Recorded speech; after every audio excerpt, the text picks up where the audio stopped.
Portland Archbishop thanks Pope for Vatican no to same-sex blessings. Archbishop Alexander Sample of Portland in Oregon on Tuesday thanked Pope Francis for the Congregation for the Doctrine of the Faith's recent affirmation of the Church's teaching on marriage and the human person. I would like to express gratitude to the Holy Father for the recent statement from the Congregation for the Doctrine of the Faith, Archbishop Sample said March 23. All persons are created in the image and likeness of God, have an inherent human dignity, and are worthy of our love and pastoral care. At the same time, there are certain actions and relationships, in this case same-sex unions, that cannot be blessed by the Church. He reflected that the CDF's March 15 statement that the Church hasn't the power to bless same-sex unions is simply a reaffirmation of the Church's constant teaching. This, Archbishop Sample explained, is not a matter of discrimination but of honoring the truth of the human person and the dignity of marriage itself.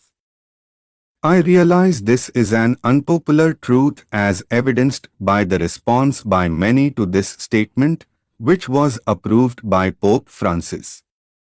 For example, more than 200 professors of theology in the German-speaking world have signed a statement criticizing the CDF's rejection of blessings for same-sex couples, and Bishop Georg Batzing of Limburg has voiced support for the blessing of same-sex unions. Nevertheless, Archbishop Sample said, a clarification like that offered by the CDF is important today when there is so much confusion about what is for our authentic good and how to draw closer to Christ. He reiterated his gratitude for the Church's clear teaching on this matter and prayed that this will be a unique moment of grace for the life of the Church.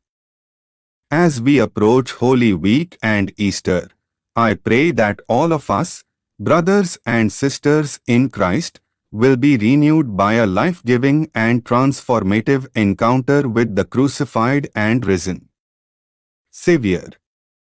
Bishops Rudolf Waderholzer of Regensburg and Stefan Oster of Passau have also welcomed the CDF's response. And Bishop Philip Egan of Portsmouth has said, regarding schismatic tendencies in the synodal way of the Church in Germany, it would be better for Rome to reassert clearly the doctrinal parameters, as in yesterday's CDF statement about same-sex unions. The Pope himself needs to intervene by giving authoritative teaching.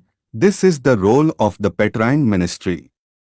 He should also summon the German bishops to Rome and lay down more clearly for them an appropriate methodology.